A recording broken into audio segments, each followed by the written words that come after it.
नमस्कार, स्वागत है आपका मौलिक शक्ति न्यूज में और मैं हूं आपके साथ साइमा। लोक गायिका नेहा सिंह राठौर को एक बहुत बड़ी राहत मिली है, जिसके बाद कुछ लोगों को दिक्कत भी हो सकती है। तो आज की स्टोरी में आपको बताते हैं कि आखिर नेहा सिंह राठौर किस तरह से विवादों में फंसी हैं और किस कोर्ट से उनको अब बड़ी राहत मिली है। दरअसल उत्तर प्रदेश के अयोध्या जिला कोर्ट ने 6 मई 2025 को लोकप्रिय भोजपुरी लोक गायिका नेहा सिंह राठौर के खिलाफ दायर एक केस को खारिज कर दिया है।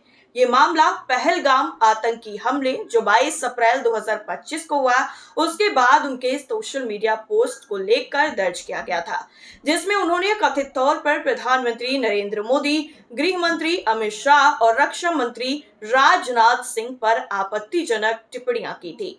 कोर्ट के इस फैसले ने नेहा सिंह राठौर को बहुत बड़ी राहत दी है। हालांकि लखनऊ में दर्ज एफआईआर से अभी भी नेहा सिंह राठौर को राहत नहीं मिली है।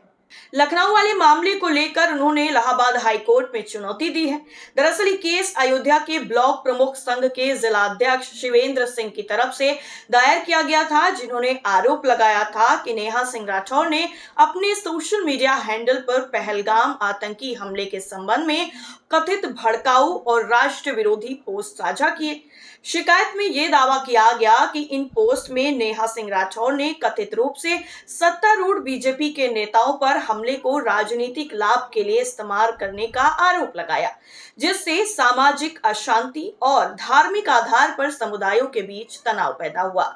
शिकायत में यह भी उल्लेख किया गया कि नेहा सिंह राठौर का एक वीडियो पाकिस्तान के पूर्व प्रधानमंत्री इमरान खान की पार्टी पाकिस्तान तहरीके इंसाफ यानी पीटीआई की तरफ से साझा किया गया, जिसमें यह दावा किया गया कि मोदी सरकार पहलगाम हमले का इस्तेमाल बिहार चुनावों में लाभ के लिए करेगी। शिकायतकर्ता ने इसे नेहा सिंह राठौर के कथित तौर पर राष्ट्र विरोधी तत्वों से संबंध का सबूत बताया। नेहा सिंह के खिलाफ लखनऊ के हजरतगंज थाने में पहले से ही भारतीय न्याय संहिता यानी बीएनएस के तहत देशद्रोह, सामुदायिक तनाव भड़काने और राष्ट्रीय एकता को खतरे में डालने के आरोपों में एक एफआईआर दर्ज है। उस मामले को इस केस में शामिल नहीं किया गया है। आपको बता दें कि उस एफआईआर को नेहा सिंह राठौर ने इलाहाबाद हाई कोर्ट में चुनौती दी है। फैसले के बाद नेहा सिंह राठौर ने अपनी प्रतिक्रिया में कहा है कि सत्य की हमेशा जीत होती है। मैं एक लोक गायिका हूं और मेरी जिम्मेदारी है कि समाज के मुद्दों को अपनी कला के माध्यम से उठाऊं। मैं डरने वाली नहीं हूं और ना ही चुप रहूंगी। उन्होंने कोर्ट के फैसले का स्वागत किया और अपने समर्थकों का भी आभार व्यक्त किया है। आपको बता दें कि नेहा ने पहले भी कहा था कि सरकार उनके खिलाफ एफआईआर दर्ज कर वास्तविक मुद्दों से ध्यान भटकाने की कोशिश कर रही है। उन्होंने अपने एक पोस्ट में लिखा भी था कि पहलगाम हमले के जवाब में सरकार ने क्या किया, मेरे खिलाफ एफआईआर। अगर इतना दम है तो आतंकवादियों के खिलाफ कार्रवाई करें। लेकिन अब जब पाकिस्तान के आतंकी ठिकानों पर भारत ने हमला किया है तो नेहा सिंह राठौर ने उसका स्वागत भी किया है। नेहा सिंह राठौर ने पीएम मोदी का धन्यवाद करते हुए पोस्ट किया। दरअसल आपको बता दें कि अयोध्या जिला कोर्ट का फैसला नेहा सिंह राठौर के लिए एक बहुत महत्वपूर्ण कानूनी जीत भी है, जो उनकी लोक गायन और सामाजिक टिप्पणियों के माध्यम से सवाल उठाने की यात्रा को और मजबूत करता है। हालांकि लखनऊ में दर्ज एफआईआर अभी भी उनके लिए चुनौती बनी हुई है। नेहा सिंह राठौर की कहानी न केवल एक लोक गायिका की निडरता को दर्शाती है, बल्कि ये भी दिखाती है कि भारत में अभिव्यक्ति की स्वतंत्रता और सामाजिक टिप्पणी कितने संवेदनशील मुद्दे भी बने हुए हैं। वहीं आपको बता दें कि जो लखनऊ में एफआईआर दर्ज हुई है, इस मामले में 12 मई को सुनवाई होनी है। दरअसल लोक गायिका नेहा सिंह राठौर की मुश्किलें इस मामले में बढ़ती हुई नजर आ रही हैं, क्योंकि पाकिस्तान के मामले में नेहा सिंह राठौर को लखनऊ हाई कोर्ट से राहत नहीं मिली है। लखनऊ हाई कोर्ट के जज विवेक चौधरी और बीआर सिंह ने सुनवाई के दौरान कोई राहत नहीं देते हुए अब 12 मई को अगली तारीख लगा दी है। इस मामले में सरकार की तरफ से एजी विनोद शाही और जीए सिंह ने पक्ष रखा। हाल ही में हुए जम्मू कश्मीर के पहलगाम में आतंकी हमले को नेहा सिंह राठौर ने बिहार चुनाव से जोड़ा था, जिसे पाकिस्तान में खूब पसंद किया गया और उसे वहां पर धड़ल्ले से शेयर भी किया जाने लगा। नेहा सिंह राठौर ने कहा कि यह हमला जानबूझकर कराया गया ताकि बिहार विधानसभा चुनाव में मौजूदा सरकार को लाभ मिल सके। सोशल मीडिया पर किए गए पोस्ट में नेहा सिंह राठौर ने जिस तरीके से पीएम, रक्षा मंत्री और गृह मंत्री अमित शाह को लेकर पोस्ट किया, उसके बाद उन्हें देशद्रोही कहा जाने लगा। दरअसल नेहा सिंह राठौर के खिलाफ उत्तर प्रदेश के अयोध्या जिले की अदालत में आपराधिक शिकायत दी गई थी, जिसमें शिवेंद्र सिंह नाम के शख्स ने एडवोकेट मार्तंड प्रताप सिंह के जरिए भारतीय नागरिक सुरक्षा संहिता बीएनएस की धारा 210 के तहत शिकायत दर्ज की। नेहा सिंह राठौर ने सोशल मीडिया पर शेयर किए गए एक पोस्ट में कहा कि सरकार से सवाल पूछने पर उन्हें देशद्रोही बताया जा रहा है और उन्होंने ये भी कहा कि सोशल मीडिया की कोई सीमा नहीं है। देशद्रोह के नाम पर जिस तरह से इतने ज्यादा फर्जी मुकदमे दर्ज किए जा रहे हैं, क्या हमारी कानून व्यवस्था इस बेहद गंभीर शब्द को लेकर यूज टू नहीं हो जाएगी? क्या इसका फायदा उन असली अपराधियों को नहीं मिलेगा जो सच में देशद्रोही होंगे?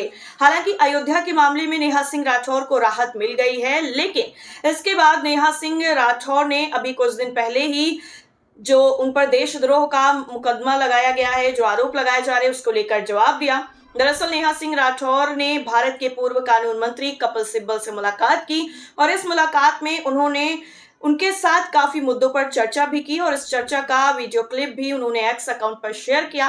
इसमें वो सामाजिक मुद्दों पर बात करते हुए नजर आ रही हैं, जिसमें नेहा सिंह राठौर कहती हैं लोग मारे जाते हैं और अचानक से सोशल मीडिया पर एक चीज जुड़ जाती है कि चुप रहना है, बोलना नहीं है।